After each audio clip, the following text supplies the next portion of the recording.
Čau lidi, vítejte u prvního mluveného videa na kanálu The 8 Art. Mé jméno je Scepter a dneska se budu bavit o prvním náboru naší skupiny The 8 Arts. Takže bude to zase taková soutěž, protože ten, kdo chtěl do 8, tak musí udělat partnerské pozorně, ten budou tady celé ty ikony. Víš, jak to tam bylo? Jo. To tam vypadá paměť, já jsem fakt ospalý.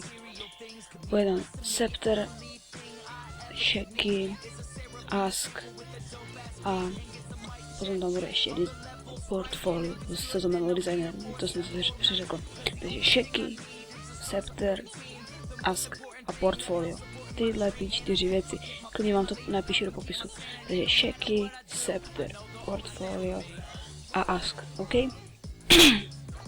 První dva teda stanou vítězi náboru, nebo náboru, nevím jak to říct, no, náboru a